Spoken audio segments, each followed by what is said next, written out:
پیسوں کے معاملے میں انسان کا پتہ چلتا ہے کہ یہ دل سے دنیا کی محبت اس کے دل میں ہے یا نہیں. پیسوں پہ دل بڑا کرو, دینا سیکھو, لے لو یار, لے لو, مسافر خانہ ہے, مریں گے. اور اللہ کا نظام ایسا ہے جو دنیا کو مسافر خانہ سمجھ کے پیسہ لٹاتا ہے, دولت آتی بھی اسی کے پاس ہے. مفتی طارق مسعود کے بیانات کے لیے طارق مسعود آفیشیل کو سبسکرائب کریں. طارق مسعود آفیشیل.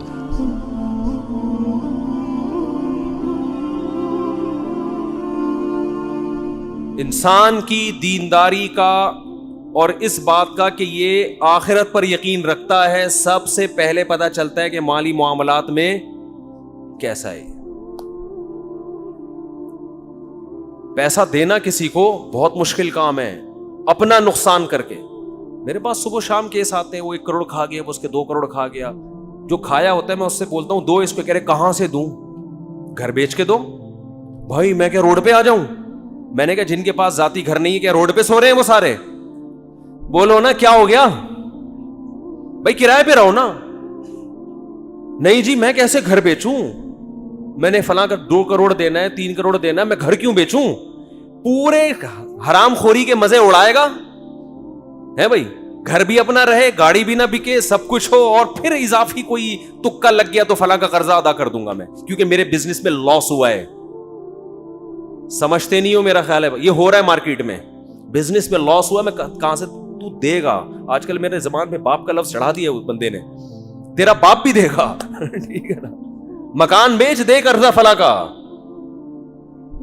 میرے چھوٹے چھوٹے بچے ہیں, میرے تو بھائی چھوٹے چھوٹے بچے بھی ہوتے ہیں, بڑے بڑے بچے بھی ہوتے ہیں. یہ تو ہمیشہ سے ہو رہے, بچے کبھی چھوٹے ہوں گے, کبھی بڑے ہوں گے, کبھی منجلے ہوں گے, کبھی نہیں بھی ہوں گے, کبھی ہوں گے. یہ تو دنیا کا حصہ ہے. تو کیا آسمان سے نیا نازل ہوا ہے کیا تیرے چھوٹے چھوٹے بچے ہیں؟ بچے تو پہلے چھوٹے چھوٹے ہی ہوتے ہیں, بڑے بڑے تو اچانک پیدا نہیں ہو جاتے. فضول قسم کی باتیں.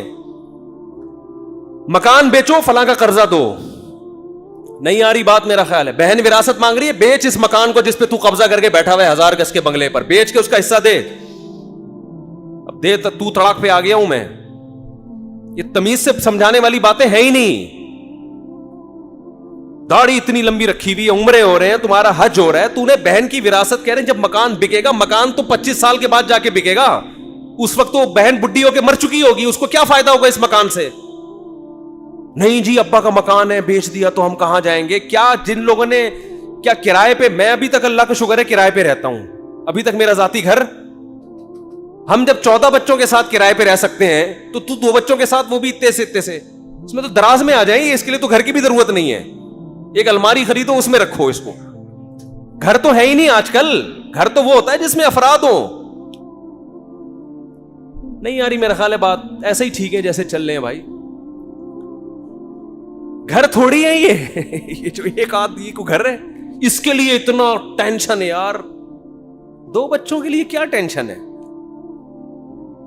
2 بچوں کے لیے کیا ٹینشن؟ 1 بیوی ہے, 2 بچے ہیں, اس کے لیے تو اب کرائے کی بھی ضرورت نہیں ہے بھائی. تو پیسہ دو, کیا کرو؟ یہ ہے نا میرا مکان بک جائے گا, کوئی مسئلہ نہیں ہے, آپ کا مکان بک جائے گا. یہ مکان اصل نہیں ہے آپ کا. مکان اصل میں وہ قبر ہے جہاں بھی راحت اندھوری نے شعر کہا تھا نا, 2 گز صحیح لیکن میری ملکیت تو ہے. اے موت تو نے, کیا شعر ہے یار, اے موت تو نے مجھ کو زمیندار کر دیا. 2 گز صحیح لیکن میری ملکیت تو ہے. اے موت تو نے مجھ کو زمیندار جب بنتا ہے جب قبر میں جاتا ہے. یہاں سے کوئی نہیں نکالے گا, لیکن کراچی کے قبرستانوں میں وہ بھی نہیں ملتی. آپ وہاں سے نکالتے ہیں 1 سال کے بعد. گورکن کہتا ہے تھوڑا سائڈ پکڑ دوسرا مردہ ڈال رہے ہیں آپ. آدمی کہتا ہے یار یہاں تو آرام سے سونے دو. کراچی میں قبرستان بھر چکے ہیں, ایک قبر میں 10 مردے دفنائے جا رہے ہیں. تو وہ 2 گز کا پلاٹ بھی 10 مردے اس میں شریک ہوتے ہیں. ابھی ایک صاحب آئے کہ وہ ہماری والدہ کا انتقال ہوا تھا, اسی قبر میں والد کو ہم دفنا رہے ہیں, جگہ نہیں مل رہی. میں نے کہا اپنی ذمہ داری پہ دفناؤ بھائی. اب مجھے نہیں پتا آپ کے ابا اماں کے تعلقات کیسے تھے. ہاں ایسا نہ ہو کہ ابا کا انتقال ہوا تو اسی میں اماں کو دفنا رہے ہیں. میں نے کہا ایسا نہ ہو قیامت کے دن ابا بولے یار یہاں تو مجھے تھوڑا سا انجوائے کرنے دیتے. لیکن اگر اچھے تعلقات ہیں پھر تو ٹھیک ہے. تو میں نے کہا دفنا سکتے ہیں, اتنا عرصہ اگر گزر گیا, لیکن باقی آپ کے ابا اماں کے تعلقات کیسے تھے, یا ابا جانے بولو آپ جانے.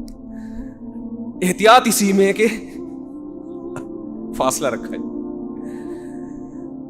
تو خیر, پیسوں کے معاملے میں انسان کا پتہ چلتا ہے کہ یہ دل سے دنیا کی محبت اس کے دل میں ہے یا نہیں. پیسوں میں دل بڑا کرو, دینا سیکھو, لے لو یار, لے لو, مسافر خانہ ہے, مریں گے. اور اللہ کا نظام ایسا ہے جو دنیا کو مسافر خانہ سمجھ کے پیسہ لٹاتا ہے, دولت آتی بھی اسی کے پاس ہے. رزق جو ہے نا ایسے آتا ہے سینگ مار کے گھستا ہے, جیسے بیل نا, آوارہ بیل جیسے ٹکرے مار مار کے گھستا ہے نا لوگوں کے گھروں میں, ایسے رزق گھستا ہے. لیکن اللہ پہلے آزماتے ہیں کہ تو مجھ پہ اعتماد کرتا بھی ہے کہ نہیں کرتا. دینا سیکھو, کسی کا حق اپنی جیب میں مت رکھو. اور دیکھو مالی معاملات میں اللہ نے ایک اور حکم دیا ہے بہت اہم. اچھا لوگ یہ بھی دیکھ رہے ہوتے ہیں فلاں کو ضرور, میں اپنا 2 کروڑ کا مکان بیچوں گا تو فلاں کو ضرورت کیا ہے, وہ تو اتنا کھاتا پیتا آدمی ہے. او بھائی جان, جب کسی کا پیسہ آپ کے ذمے ہوتا ہے تو آپ نے دینا ہے اس کو, وہ چاہے زرداری کیوں نہ ہو, ٹھیک ہے نا. اس کو ضرورت ہے یہ نہیں ہے شریعت میں, آپ نے دینا ہے. وراثت دینی ہے. ایک بھائی کروڑ پتی, ابھی ایک ویڈیو وائرل ہوئی تھی, پتہ نہیں صحیح ہے غلط ہے, کہ وہ بہن وراثت مانگ رہی تھی, اس کو بھائیوں نے کوٹا. مجھے نہیں پتا وہ صحیح ہے, فیک بھی ہوتی ہیں چیزیں, یا بعض دفعہ کیس کچھ اور ہوتا ہے, بنا کچھ اور دیا جاتا ہے. لیکن بعض دفعہ ایسا حقیقت میں ہوتا بھی ہے. بہت سے علاقوں میں بہن وراثت نہیں مانگ سکتی, اسے پتا ہے میرے نمازی پرہیزگار بھائیوں کو غصہ بولو آ جائے. دل بڑا رکھو, دو بغیر مانگے دو ہے. روڈ پہ آ جاؤ, خدا کی قسم کسی کو حق دے کے انسان غریب ہو جائے, اس میں سکون زیادہ ہے. آدمی کا یار ایک پیسہ کسی کا میرے ذمے نہیں, اللہ کھلائے گا, اس کا اپنا مزہ ہے. اور پھر اللہ ایسا کھلاتا ہے چھپڑ پھاڑ کے. میں اکثر ایک واقعہ سناتا ہوں نا, پہلے زمانے میں تو دینی مدارس کے پاس وسائل بہت کم ہوتے تھے, تو ہم کتابوں میں ایک واقعہ پڑھتے تھے. ایک بہت بڑے بزرگ, نام ذہن میں نہیں ہے ان کا, انہوں نے کیسے غربت میں پڑھا, طالب علم تھے, پڑھتے تھے, تو گھر میں جب کھانے کے لیے آتے تو ماں کہتی آج ہم اللہ کے مہمان ہیں, کھانا نہیں ہے. مطلب یہ اشارہ تھا کہ آج نہیں ہے. اللہ کے مہمان کا مطلب کچھ بھی نہیں ملے گا آج, اللہ ہی کھلائے گا, روحانی طور پر کھلائے گا. بچے بھی بڑے نیک ہوتے تھے, چلے جاتے. ایک دن اسی طرح گئے ہیں, اماں کچھ کھانے کو ہے, انہوں نے کہا ہاں ہے, رونے لگے. اس نے کہا اماں جب تو یہ کہتی تھی نا آج ہم اللہ کے مہمان ہیں, اس میں زیادہ مزہ تھا. اس بھوک کو کس کے لیے برداشت کیا جا رہا ہے, اللہ کے لیے, اس کا اپنا مزہ ہے.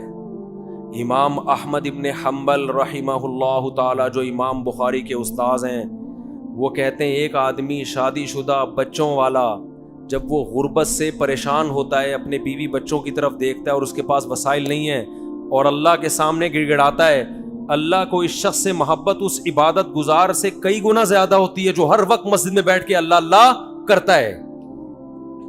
سمجھتے نہیں ہو, ایک آدمی جو 24 گھنٹے اللہ کی عبادت کر رہا ہے, اور ایک وہ جو اللہ کی مخلوق میں لگا ہوا ہے, اور وسائل نہ ہونے کی وجہ سے اللہ سے دعائیں مانگتا ہے کہ اللہ ان کی خاطر مجھے روزی دے.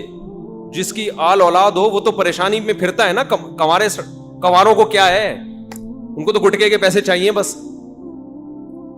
جو بال بچے والے لوگ ہیں ان کو ٹینشن ہوتی ہے نا, ان کو کھلانا ہے پلانا ہے.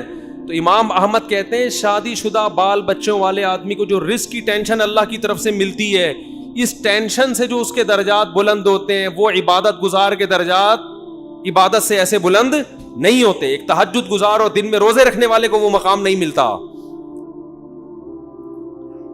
تو اللہ پہ اعتماد, اللہ پہ توکل, اللہ کے لیے ٹینشن اٹھانا, یہ بہت بڑی عبادت ہے. یہ عبادت کیوں ہے کہ اس ٹینشن میں بھی اس کے قدم حرام کی طرف نہیں جا. نہ یہ نسل روک رہا ہے, نسل روکنا بھی جائز نہیں ہے غربت کے خوف سے کہ کھلاؤں گا کہاں سے. اس میں اللہ پہ توکل واجب ہے کہ جس اللہ نے مجھے کھلایا ان کو بھی کھلائے گا, کسی کو کم دے گا کسی کو زیادہ دے گا, کوئی بات نہیں, اللہ کا نظام ہے. یبسط الرزق لمن یشاء ویقدر, جس کے لیے چاہتا ہے رزق کشادہ, جس کو چاہتا ہے تنگ کر دیتا ہے. جس کے کشادہ کر دیا شکر ادا کرے, تنگ کر دیا صبر کرے, بھائی اللہ کے ہاتھ میں ہے. اس بیس پہ نسل روکنے کی اجازت نہیں ہے آپ کو کہ پیسے نہیں ہیں تو بچے کیسے پالوں گا میں. لبرل لوگوں کے اصول کچھ اور ہیں زندگی گزارنے کے, اسلام کے اصول کچھ اور ہیں. اور ایک دفعہ اسلام کے اصولوں پہ آ جاؤ, نقد فائدہ ملے گا, دل کا سکون, اطمینان, غربت میں بھی سکون, شکر کی توفیق ملے گی. ہم نے اپنے بزرگوں کو دیکھا ہے, انتہائی غربت میں ان کے چہروں پہ ایسے خوشی جیسے ارب پتی ہوں. یہ کہتے ہیں اللہ نے تو ہمیں ہماری ضرورتوں سے کروڑہ گنا زیادہ دے دیا. کہتے ہیں ہمیں تو ضرورت ہے 2 وقت کی روٹی کی, لیکن اللہ 3 ٹائم کھلاتا ہے. ہمیں تو ضرورت ہے بس ایک چھپڑا مل جائے سر چھپانے کو, لیکن اللہ نے پورا گھر. وہ یہی سوچ سوچ کے خوش ہوتے رہتے ہیں. اور ہمارے یہاں کیا ٹینشن چل رہی ہے یار, 20-50 سال کا ہو گیا اب تک اپنا گھر نہیں بنا سکا میں, اب کیا کرے گا بنا کے. بھائی تھوڑا سا ٹائم رہ گیا, نکل لے, پتلی گلی آنے والی ہے, پتلی گلی آنے والی ہے جس سے فرشتے چوہے نکالیں گے. نکل, 50 سال کے بعد کیا بنانا ہے یار. ہاں بچوں کے لیے آدمی کوئی پراپرٹی لے لیتا ہے, مر گیا. اگر اللہ نے بہت وسائل دی ہیں, چلو حدیث میں آتا ہے کہ ان کو ایسے لاوارث مت چھوڑ کر. اگر اللہ نے وسائل دیے ہیں, نہیں دیے تو بولو یار ہم بھی تو کسی کے بچے تھے, جب ہم پل گئے تو یہ بھی پل جائیں گے. ٹینشن تو لینی نہیں ہے نا بھائی. ٹینشن لینا اس کی علامت ہے دل میں دنیا کی محبت ہے. اس دنیا سے چپکے ہوئے ہو ایلفی کی طرح, چھوڑنے کے لیے جو چھوڑے گی یہ بتا دوں. اور دنیا چھوڑتی بھی ہے اور آپ کی مرضی سے بتا کے نہیں چھوڑتی. بھائی یہ بڑا مسئلہ ہے دنیا کے ساتھ. چلو کوئی محبوبہ آپ کو چھوڑ کے جائے, بتا کے جائے بھائی میری فلاں سے سیٹنگ ہو گئی ہے میں جا رہی ہوں, تو آدمی کو تسلی ہوتی ہے یار اب کیا کرو یار, اب ہو گئی سیٹنگ کیا کرو. ایک ہوتا ہے ٹائم دیا تھا قائد اعظم کے مزار پہ آنے کا, ہیں آپ امید میں پہنچے کہ یہاں ملاقات ہوگی, لیکن اطلاع آئی کہ کسی اور کو کہیں اور ٹائم دے چکا. یہ دھچکا برداشت کر دے گا انسان. دنیا کا بھی یہی اصول ہے, لاکنھا خلۃ قد سیق من دمھا فجع وبلع واخلاف وتبدیل. آپ کو دنیا ٹائم دے گی, کیا مطلب آپ کو بتائے گی کہ تمہاری صحت اس قابل ہے کہ میں ابھی تمہیں چھوڑ کے جانے والی نہیں ہوں, نہ تمہیں شوگر ہے, نہ تمہارے گردوں کا مسئلہ, نہ تمہارا کوئی مسئلہ, پیسہ دولت سب ابھی میں نہیں جا رہی. لیکن ادھر پورا پتلی گلی اس نے تیار کر کے رکھی, اس کو ٹرک کے نیچے لا کے مارو, اس کمبخت کو کوئی بیماری نہیں ہے, اس کو ٹرک کے نیچے لا کے مارو. یہ ایسے نہیں مرے گا, نہ اس کو نہ شوگر ہے نہ گردوں کا مسئلہ ہے, اس کا ٹرک بنتا ہے. کیا بنتا ہے, اس کی ہڈیاں بھی مضبوط ہے, کار ایکسیڈنٹ میں بھی نہیں جائے گا یہ. تو یہ وہی ہے کہ سیٹنگ آپ سے دکھایا جا رہا ہے, لیکن ہو فرشتوں سے سیٹنگ رہی ہے, ملک الموت سے. اس کو لے کے جاؤ یہاں سے. جتنے لوگ مرے ہیں نا ان میں 99% وہ تھے جن کا پہلے سے مرنے کا کوئی پروگرام نہیں تھا. ابھی ایک دوست ہمارے آئے, ان کا 36 سال کا جوان بھائی, اللہ تعالیٰ مغفرت فرمائے, 2 دن ٹائیفائڈ ہوئے اور انتقال ہو گیا. نہ اس سے پہلے کوئی بیماری, اتنی موتیں ہو رہی ہیں. اور کورونا بھی کہہ رہے ہیں نئی شکلوں میں آ رہا ہے, جو انڈیا میں تباہی مچائی تھی وہی, تو اس پہ تھوڑا سا احتیاط بھی کرنی چاہیے. وہی بات ہے بھائی, کب تک چھپو گے پیڑوں کی آڑ میں, کبھی تو ملو گے لنڈا بازار میں. تو اللہ اور جو فرشتے ہیں نا, موت کا فرشتہ, وہ بھی ہم سے کہتا ہے بیٹا تو جتنے بھی جم کر لینا, جا کے ویڈیو, سوئمنگ, جم, گھوڑا سواری, شادیاں وادیاں, کب تک چھپے گا پیڑوں کی آڑ میں, کبھی تو ملے گا لنڈا بازار میں. طارق روڈ جیسی پینٹیں مل رہی ہوتی ہیں آدھے سے بھی کم ریٹ پر, تو بہت سے لوگ وہاں پہنچتے ہیں, اس پینٹ کو پہن کے کہتے ہیں کہ ہم نے کہاں سے خریدی ہے, طارق روڈ سے خریدی. لنڈا بازار ایک ایسی جگہ ہے جہاں ہر آدمی جاتا ہے, پکڑا جا سکتا ہے. تو ایسے ہی میرے بھائی, جتنا موت سے بھاگو گے, جتنی صحتیں بناؤ گے, جتنا کوشش کرو گے زندہ رہنے کی, مرے گا. اور کیسے مرے گا کوئی پتہ نہیں ہے. بیٹھے بیٹھے ہمارے ایک جاننے والے کھانا کھایا ادھر ہی گر گئے, کوئی ہارٹ کا پہلے پرابلم نہیں. اتنی موتیں تو ہم نے اپنی زندگی میں دیکھ لی ہیں, لیکن افسوس اس پر ہے کہ ہمیں پھر بھی عبرت حاصل نہیں ہوتی. تو یہ وہی ہے, جب تک ہوتا نہیں ہے نا انسان, گزرتا نہیں, اس وقت تک یقین نہیں آتا. عقل مند وہ ہے جو اللہ کی خبروں پہ یقین کر کے پہلے سے تیاری کرے, ہر وقت تیاری کرے. اس لیے ہمارے علماء کہتے ہیں ہر وقت یہ تصور رکھو, ابھی مر گیا تو کیا ہوگا. کیا ساری میں نے وصیتیں کی ہوئی ہیں, سارے میں نے معاملات کلیئر کیے ہوئے, نہیں کیے ہوئے, اس کا مطلب یہ خوش فہمی ہوتا ہے میں ابھی نہیں مروں گا. تو جب مرے گا نا تو اس وقت بھی یہی خوش فہمی ہوگی کہ ابھی میں مروں گا نہیں. اچانک مرتے ہیں لوگ, اور جو تیار نہیں ہے وہ کینسر میں بھی ان کو یقین نہیں ہوتا کہ میں مروں. اللہ تعالی ہمیں مرنے سے پہلے موت کی تیاری کی توفیق عطا فرمائے. وما علینا الا البلاغ.